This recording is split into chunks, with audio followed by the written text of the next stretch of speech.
मुंबई इथल्या gateway of India इथल्या बोट दुर्घटनेत 13 प्रवाशांचा मृत्यू झाला। मात्र या दुर्घटनेतील अनेकांसाठी आरिफ बामणे हे देवदूत ठरलेत। आरिफ यांनी बोटीतील अनेकांचे प्राण वाचवले। आरिफ यांची पूर्वा ही बोट अपघातावेळी त्याच परिसरात होती। अवघ्या 8 ते 10 मिनिटांमध्ये आरिफ यांनी 15 ते 20 जणांचे प्राण वाचवले। एका 3.5 वर्षाच्या मुलालाही आरिफ यांनी जीवनदान दिले आणि या देवदूताशी संवाद साधलाय आमचे प्रतिनिधी मनश्री पाठक यांनी। उरणच्या बोट दुर्घटनेत ज्यांनी हा थरारक अनुभव प्रत्यक्ष अनुभवलाय ते सध्या आपल्या सोबत आहेत। बामणे आरिफ सध्या आपल्या सोबत आहेत, ज्यांची पूर्वा नावाची बोट आहे। पूर्वा बोट ही त्या अपघाताच्या वेळी त्याच आजूबाजूच्या परिसरात होती। बामणे जी, आप बताइए कि आप जब हादसा हुआ तब एग्जैक्टली कहाँ थे, क्या देखा आपने? थोड़ा सिचुएशन थोड़ा हॉरर था। थोड़ा हम लोग को पता था कि हेल्प के लिए मैंने हेल्प चाहिए, तो इसके लिए मैंने हम लोग ने लाइफ जैकेट वगैरह पहला स्टैंड पर रखा था।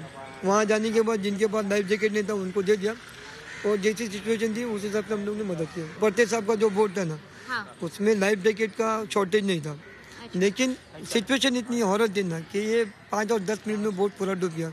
उसमें जिसको जो लाइफ जैकेट मिला उन्होंने पहना और जिनको नहीं मिला तो तकलीफ में। पहले से पहन के नहीं रखे थे लोग, हादसा होने के बाद पहनने की कोशिश की। बराबर। नेवी की तरफ से बताया जा रहा है कि उनके क्राफ्ट का, उनके मशीन का चेकिंग हो रहा था, उनके इंजन का चेकिंग हो रहा था। वहाँ पर चेकिंग कर सकते हैं? हम वहाँ पे कुछ भी नहीं कर सकते। रिस्ट्रिक्टेड एरिया वो सिर्फ है ना, ये जो चैनल है ना वो सिर्फ वेसल के लिए, बस आउटबाउंड इनबाउंड जो वेसल है ना उनके लिए बस। जब हादसा हुआ तब बोट में जो यात्री थे उसमें महिलाएं और काफी बच्चे भी थे, तो उनको कैसे रेस्क्यू किया आपने? 3.5 साल का बच्चा था, वो ऑलमोस्ट ऑफ हो गया था, तो अपने को थोड़ा नॉलेज है कैसा उसको थोड़ा बचाने का। तो हम लोग आने के बाद उसको उल्टा लिटाया, फिर उसको प्रेस किया और उसका ब्रीथिंग चालू हुआ, फिर वो बच्चा बच गया। 3.5 साल का बच्चा जीवनदूत म्हणावे लागतील, कारण ज्या पद्धतीने उरणमधला हा बोट ॲक्सिडेंट, हा बोट अपघात बघायला मिळाला, या चूक नेमकी कुणाची होती हे शोधणं आता गरजेचं झालंय। कॅमेरामन अशोक सोमदेशी पाठक, झी 24 तास।